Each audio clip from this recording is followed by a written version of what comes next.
Israel says 3 more weeks of war, with thousands of targets still remaining. Iran's internet has completely collapsed. 15 days of blackout, and now even the last connections have gone dark. 80 million people cut off from the world.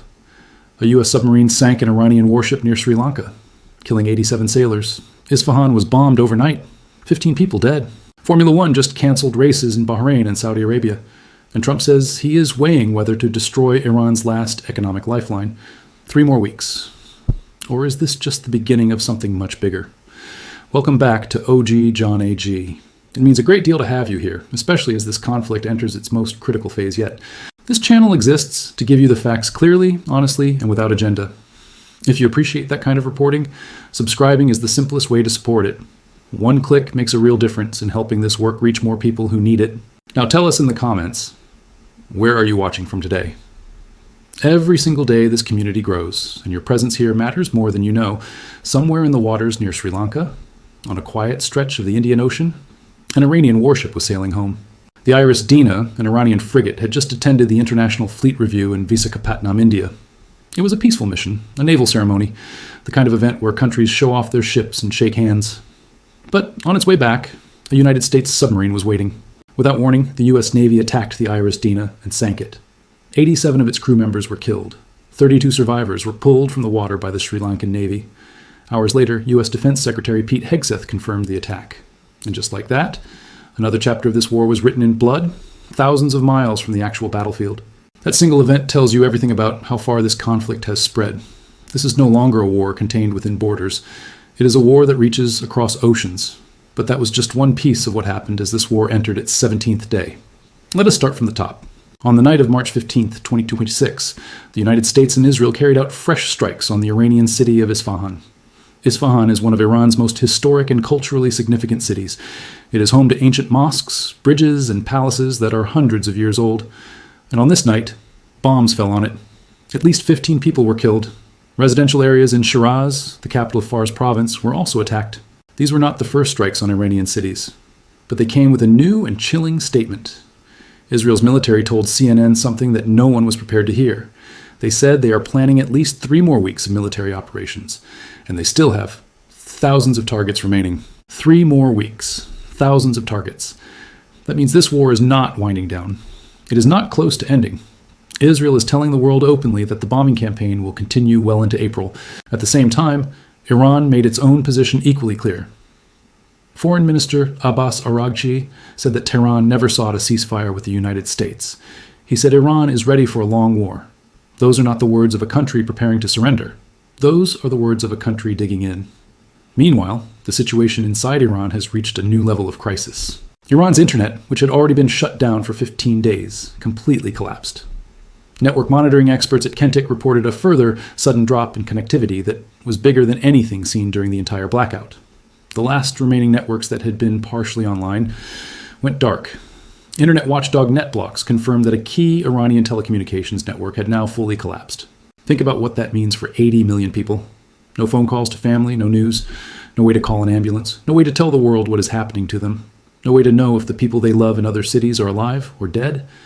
An entire nation completely disconnected from the rest of humanity, while bombs continue to fall around them. On the American side, President Trump told NBC News in a phone interview that Iran wants to make a deal, but he said he is not ready for one because the terms are not good enough yet. He repeated that he is working with other countries on a plan to reopen the Strait of Hormuz. Then on Sunday, U.S. Ambassador to the United Nations Mike Waltz went on CNN and revealed something significant. He said that President Trump is actively weighing whether to strike the oil infrastructure on Karg Island. The military targets on the island were already destroyed on day 15. But the oil facilities, the ones that handle 90% of Iran's crude exports, were deliberately left standing. Now, that decision is being reconsidered. If that strike happens, it would be the single most devastating economic blow of the entire war. Iran's ability to sell oil to the world would be completely destroyed, and the war would enter a phase that nobody can predict. 65 schools and 32 hospitals have been hit since this conflict began. Over 10,000 civilian sites have been damaged. The Iranian Red Crescent has confirmed those numbers. This is day 17, and it feels like the war is only just beginning. On any normal Sunday, Formula One fans would be counting down the days to the next Grand Prix, but on March 15th, 2026, Formula One announced something it has almost never done in its entire history. The Bahrain Grand Prix and the Saudi Arabia Grand Prix, both scheduled for April, have been cancelled. Not postponed, not moved, cancelled. No replacement races will be held. The reason is simple. Both countries are active war zones. When a global sport worth billions of dollars decides it cannot safely operate in an entire region of the world, that tells you something no government statement ever could. This war has made the Persian Gulf too dangerous for racing cars. Let that sink in. And it was not just Formula One. UEFA announced that the finalissima match between Spain and Argentina, scheduled for March 27th in Qatar, has also been cancelled. The world's biggest sporting events are fleeing the Middle East because the Middle East is on fire. Now let us look at what is actually happening on the ground and at sea. Because Day 17 brought developments that are reshaping this entire conflict. In the Strait of Hormuz, the United States Navy sank 16 Iranian mine-laying vessels. Reports confirmed that Iran had been actively mining the strait, planting explosive devices underwater to prevent any ship from passing through. The U.S. responded by hunting down and destroying the mine layers one by one.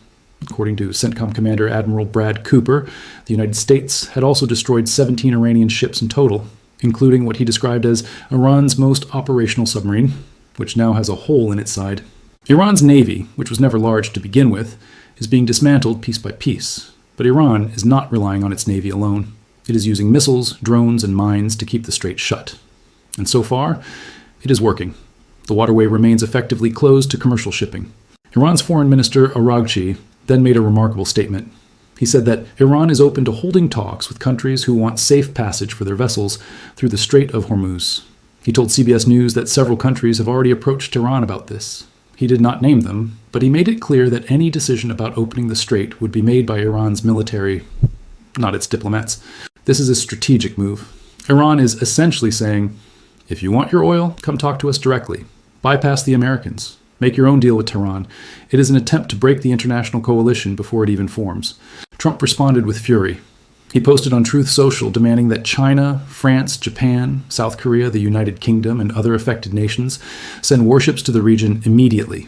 He said the United States would continue bombing the Iranian shoreline and shooting Iranian boats out of the water until the strait is open. South Korea was the first country to publicly respond.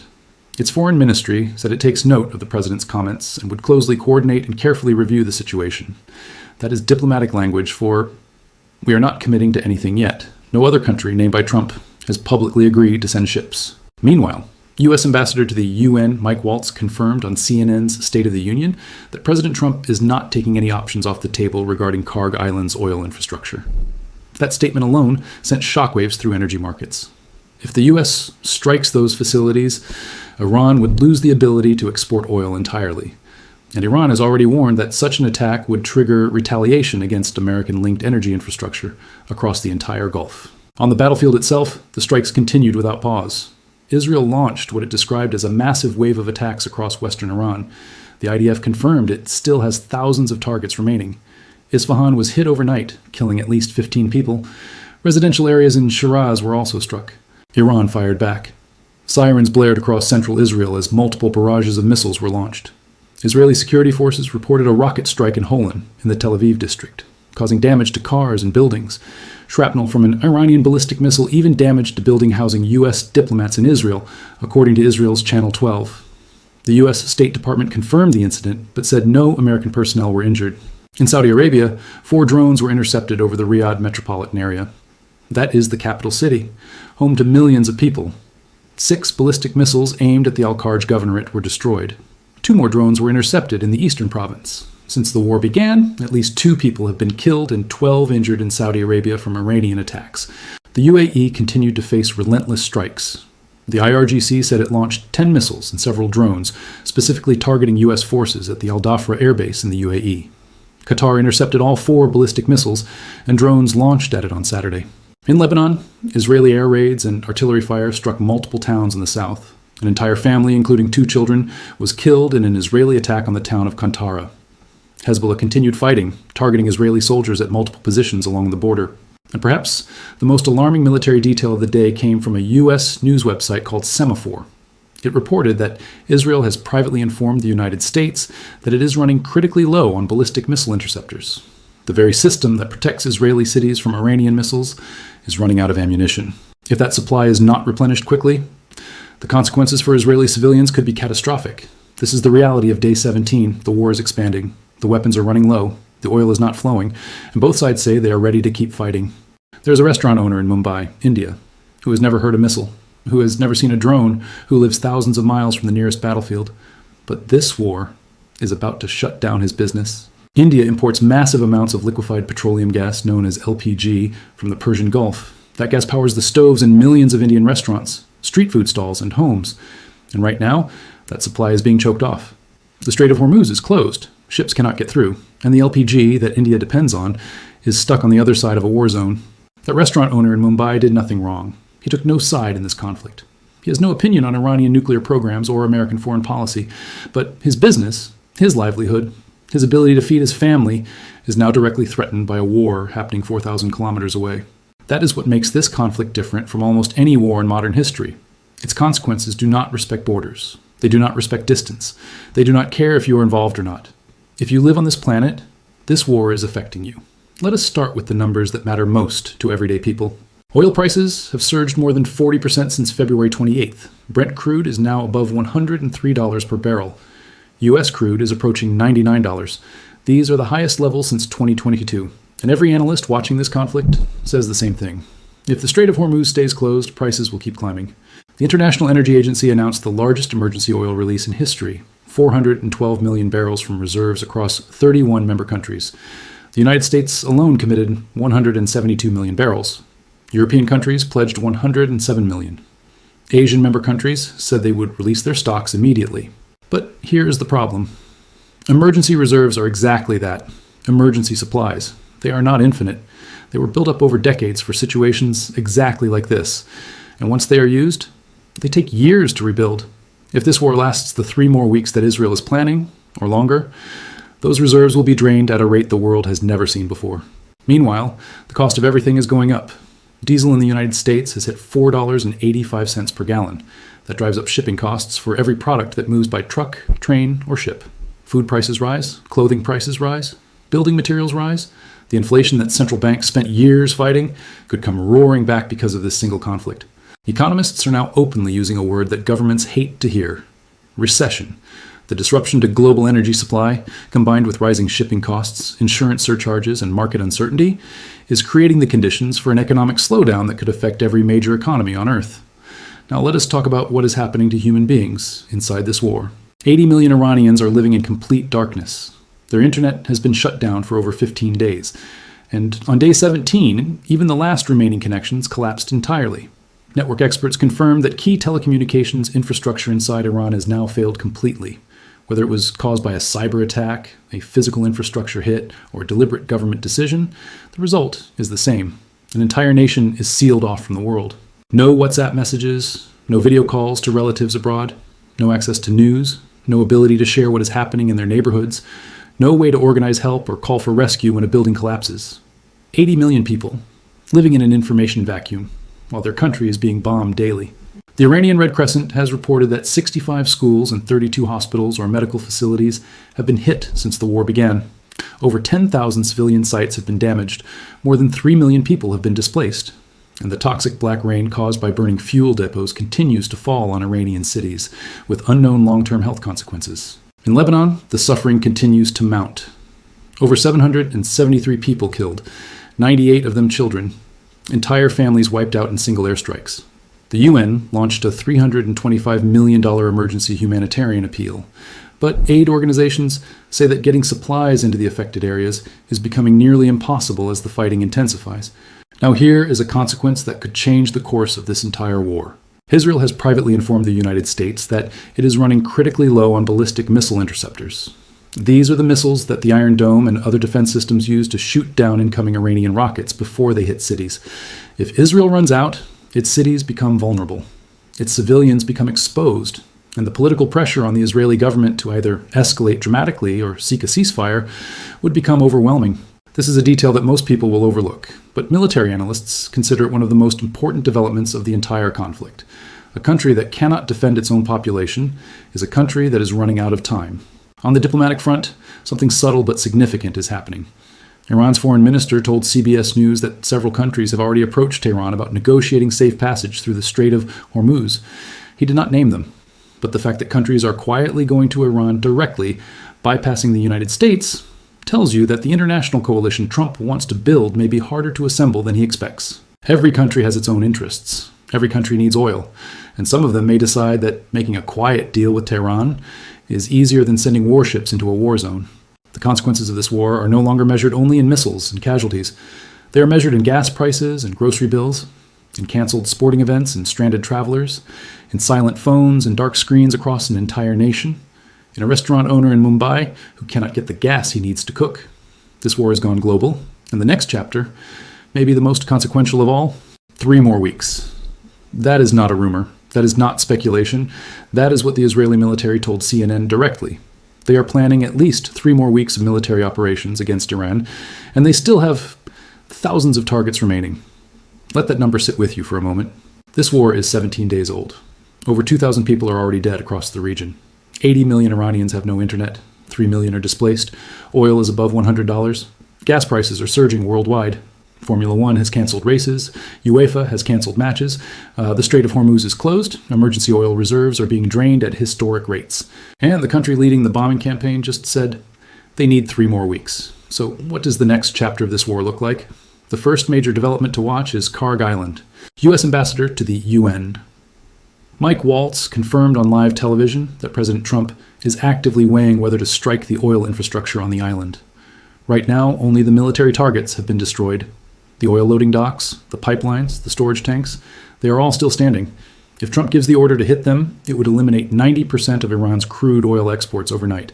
Iran's economy would collapse completely. But Iran has already warned that such an attack would trigger immediate retaliation against American-linked energy infrastructure across the Gulf. Saudi oil fields, UAE fuel terminals, Qatari gas plants, the entire region's energy network could go up in flames. This single decision may be the most important one of the entire war. The second development is the Strait of Hormuz. 2 forces are now pulling in opposite directions. On one side, Trump is demanding that the world's major nations send warships to force the strait open. On the other side, Iran is quietly offering individual countries the chance to negotiate their own safe passage. Foreign Minister IRGC confirmed that several countries have already approached Tehran. This creates a fascinating split. Do countries join an American-led military coalition and risk getting dragged into the war? Or do they make quiet deals with Iran and get their oil flowing again without firing a single shot?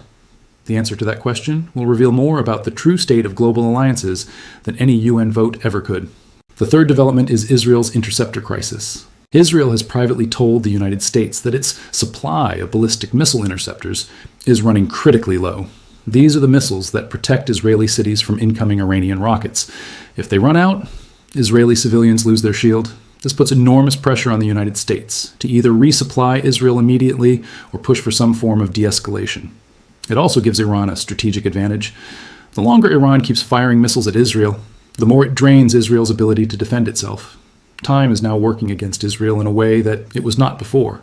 The fourth development is Iran's upgraded weapons. Iran's deputy defense minister announced that Tehran will deploy more powerful ballistic missiles as the war continues. That means despite the damage Iran has suffered, it is not running out of fight. It is adapting, it is escalating, and it is preparing to hit harder. A wounded military with upgraded weapons and nothing left to lose is something that should concern everyone watching this conflict. Now here are the questions for you. Israel says 3 more weeks. Do you think this timeline is realistic? Or do you think this war could last much longer? Should countries negotiate directly with Iran for passage through the Strait of Hormuz? Or should they join an American-led coalition? What happens if Israel runs out of interceptors? And what would it take for both sides to sit down and talk? These are not easy questions. There are no simple answers. But the fact that you are here, watching, thinking, asking, means you are already part of the conversation that matters most. Drop your thoughts in the comments. Tell us what you think. Whether you're watching from Karachi or California, from Berlin or Bangkok, from Lagos or London, this is your channel. This is your conversation. And every voice adds something valuable. To stay informed, here is what is recommended. Follow verified news sources. Al Jazeera, CNN, BBC, Reuters, CNBC, and the Associated Press are providing around-the-clock updates. Be extremely careful with social media. During wars, false information spreads faster than real information. Verify everything before you believe it, especially before you share it. Check government travel advisories if you have family or friends in any affected country. And most importantly, never stop asking questions. The moment people stop asking questions is the moment the truth starts to disappear. And finally, one last thought. Right now, somewhere in Iran, there is a mother sitting in a dark room. No electricity, no internet, no phone signal. She does not know if her son in another city is alive. She cannot call him. She cannot message him. She cannot search for his name on any list. All she can do is wait and hope. She has been waiting for 17 days, 15 days without internet, without connection, without any way to reach the people she loves, and tonight, even the last flicker of connectivity she had went dark. This war is measured in missiles and oil prices and political statements, but it is also measured in the silence of a mother who cannot reach her child, in the fear of a father who does not know if his home is still standing, in the tears of children who do not understand why the sky keeps exploding. 3 more weeks, Israel says. 3 more weeks of targets. 3 more weeks of strikes. 3 more weeks of silence for 80 million people who have already been in the dark for over 2 weeks. The world must not look away, because the people inside this war cannot look away. They are living it every second, every minute, every day. This has been OG John AG. Thank you for watching. Thank you for staying informed, and thank you for remembering that behind every headline, there are human beings. Stay informed, stay compassionate, stay human. We will be right here every single day until this is over.